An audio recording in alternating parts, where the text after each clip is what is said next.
And the backboards have actually got at the back of the layout. At the moment they're very simple and they are probably going to be changed at some stage or other, but we've just found a couple of old floor backing tiles, painted them blue, and you've got a bit of a simple background that gives a bit of colour and a bit of dimension to the whole thing.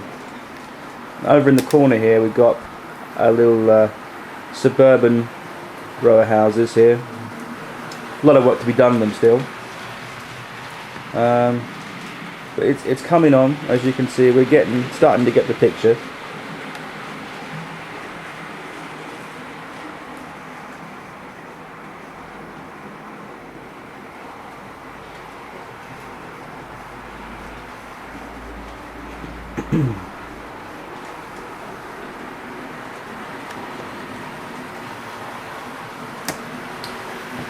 I think one of the many things about a model railway is not just the operation, but creating an appearance that not only looks realistic, but is also very believable.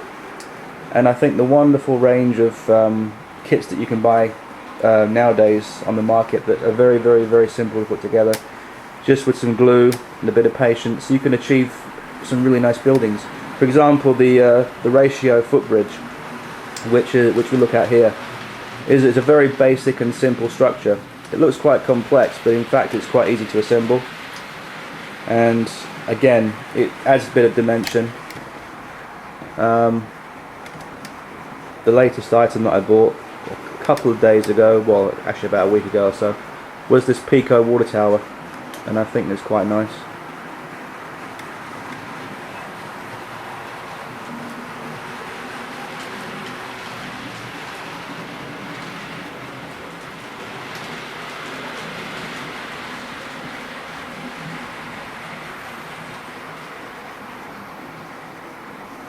The signals themselves on the layout at the moment are non-working, but I would like in time to, if not incorporate a working mechanism in the signals, or perhaps at some stage to build another layout with working signals. But at the moment we're using Hornby signals.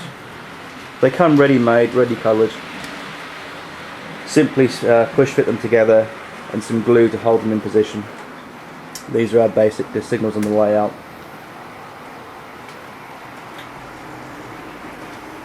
There's still quite a lot of extensive work to be done as far as scenery and buildings and the odd few details that go to make up a model railway.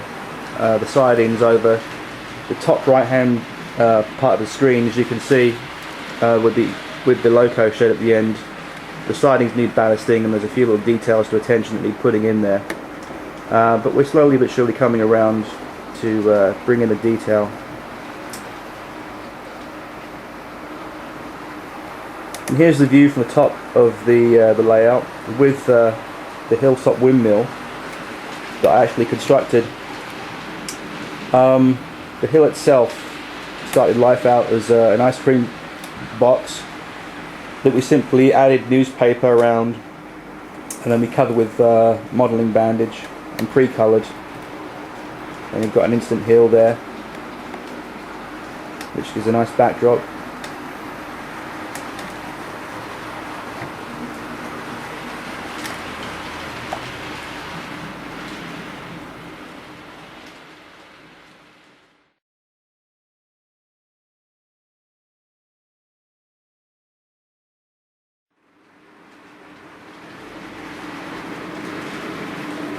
Quite an interesting feature of the layout, I actually added on about a month or two ago, was the side extension, which is now forms part of our stopping station here, as you can see.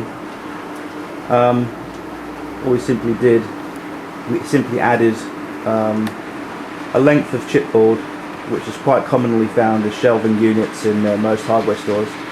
What we did, we just cut it to size, attached it to the board via battens, and when we ballasted the area with Hornby 00 scale ballast. And you can just look at this. What I actually did was quite interesting and quite pleased with the effect. We actually ballasted over the area and then painted it afterwards to a rough road gravel appearance, and then we laid some scenic grass material, and I think the effect is quite pleasing.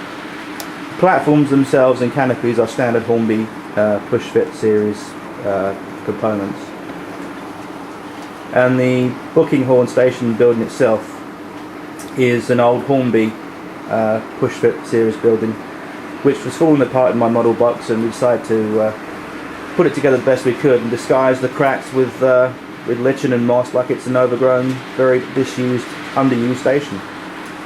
And this building probably will go at some stage and be replaced by a more better scaledale building probably, but for the meantime I think it's quite actually interesting.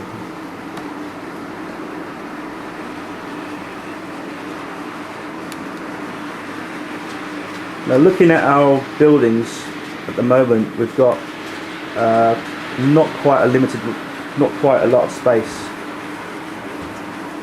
for, or should I say we do have space, sorry. We do have a lot of space for buildings and stuff like that. As you can see, we've got a fire station, and there's quite large space next to it, which I envision will be some shops there and a small little community going there with some shops and different things going on there.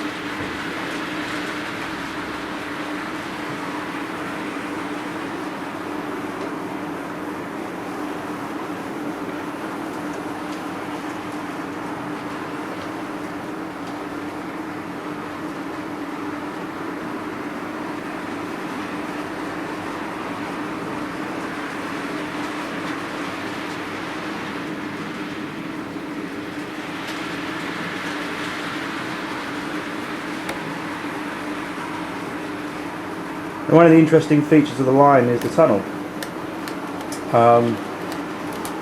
Tunnel was basically constructed from very simple methods. All we did, we cut some landformers from some offcuts of timber, much to the half triangle shape, and then we filled the rest in with papier-mâché, covered with landform bandage. Applied some scenic materials such as the lichen, the trees, and the scatter, which looks like grass, I think, quite good. And then we just applied the whole thing step by step in stages, and then we created our tunnel.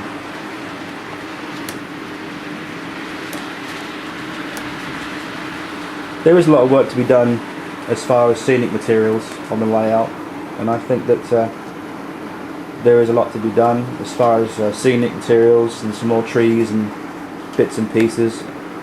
It's a gradual process that I believe is coming on bit by bit, and I think I'm quite pleased with the results. I think with any model railway, if it looks right, then you're halfway there.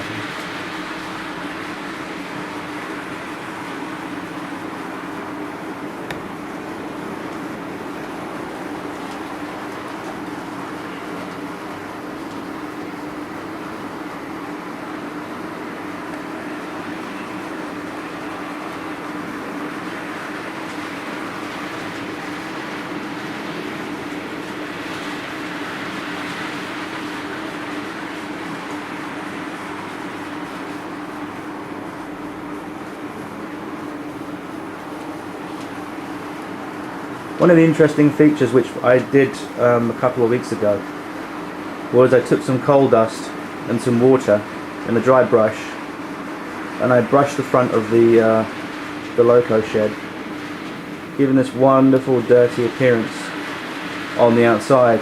Years of grime and soot that built up from the locomotives and general dirt and wear, and we got this wonderful effect that you see here, and I'm quite pleased with that.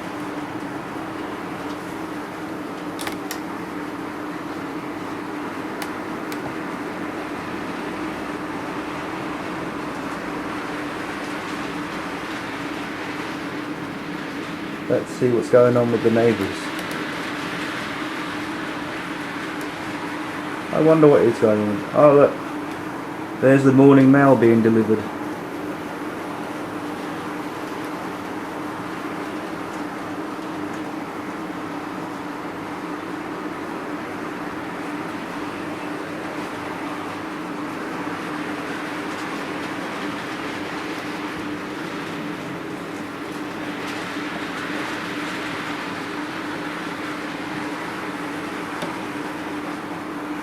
It's a very busy day at the level crossing, obviously, because there's a lot of traffic building up at the gates and there's too many trains.